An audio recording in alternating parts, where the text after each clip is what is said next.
Hi, I want to share a few thoughts with you about my ERP Accelerator, which looking at some of the comments and posts that I've seen in the last few weeks, might even be suitable to become a new industry standard because it really does work. So I'm going to take you through the accelerator very quickly just to give you a bit of a feel for what it looks like. So let's have a look at the accelerator. It's made up of a number of components. It's sort of stepwise, but some of the steps happen concurrently to some extent. So diagnose, custody, align, decision, they kind of interoperate to some extent. And the precision configuration probably flows over into prove it works. But let's go through it quickly. So underpinning all of this is what I term the engineering approach. I'm a civil engineer by training, registered professional engineer throughout my career. And one of the things that I realized many years ago is that engineers do not design bridges to stand up. They design bridges not to fall down. And so you design against failure, and design against failure is absolutely fundamental to what I'm talking about. And then diagnose, which is something that I've done many times, which is why I call myself the ERP doctor, because I go in and help clients to understand why their ERP is not delivering, and then I tell them how to fix it.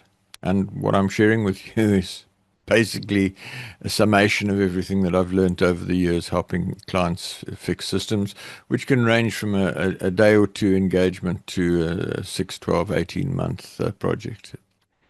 Light touch and guiding the client. And then the next step is custody, executive custody. The ERP is transverse and cross-cutting. It touches every facet of the business. And the person who is the owner of that integrated holistic view of the business is the CEO. So the CEO has to be the custodian of the ERP, but the CEO lacks the knowledge and experience, so they need to be backed up with somebody that I call a strategic project leader. You could call them an ERP executive. It could be a part-time interim executive, but somebody who has a lot of ERP experience and can operate at the executive level.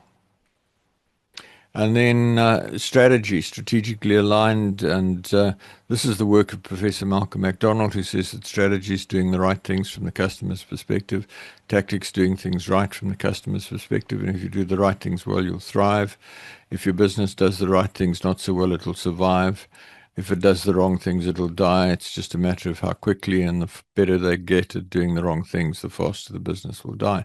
And then together with that, Professor Michael Porter of Harvard School of Management, strategies about differentiation. Dr. Michel Robert, Decision Processes International. Every organization has one strategic driving force. And then my definition of strategy, the essence of why the organization exists and how it thrives. And that's a whole discussion and it's all right. Incidentally, I will be putting out posts with a commentary on each of these areas in due course. And then decision, do you replace or remediate? The default position in the world today is if your ERP is not delivering, replace it.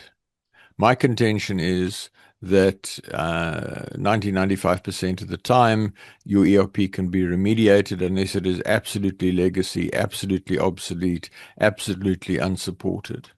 And what you see there in the right-hand side of that slide is just the different amount of effort required to remediate on the right-hand side compared to re-implement and replace. A case study, CEO of a FTSE 100 company with SAP. Norman, how would you rate your ERP? Operationally, I'd give it 7 or 8 out of 10. The business is running well. At a strategic executive level, 1 out of 10. I have 4 senior accountants and a whole team of people supporting them who spend 3 weeks a month in Excel to produce the board pack because they can't get the information they need out of SAP and business objects. And there we see the chart of accounts.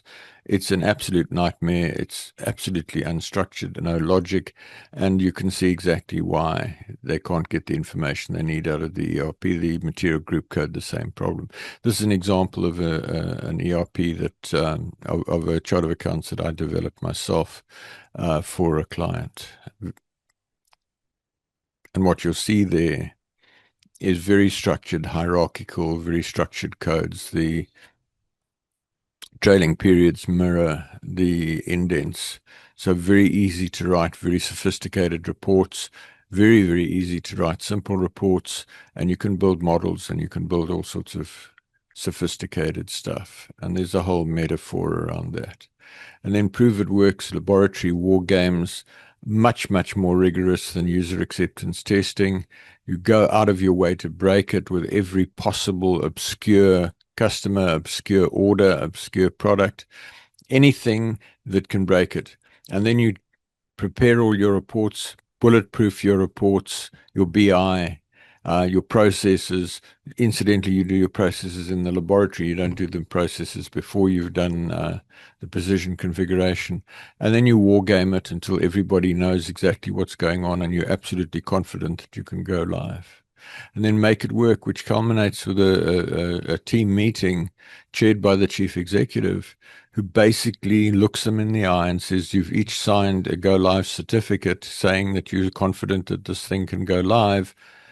This is your last chance to bow out and tell me that there's a problem, because if I go live, if I sign this certificate and go live, I'm going to be a very unhappy camper if one of you have signed the certificate without proper consideration. And then thrive. That's the outcome of all of this: increased productivity, increased profitability, increased competitiveness, increased performance of the organization. And this is about treating the ERP as a precision instrument. So once more, we have the accelerator. Those are the steps, and I will be posting additional posts in the days ahead for each of these increments. And follow the links for the detailed discussion of the accelerator, and also for the link about my free executive briefing, where you'll learn in detail what the accelerator looks like. So I look forward to hearing from you, and I look forward to meeting you in days ahead. Thank you so much. Ciao.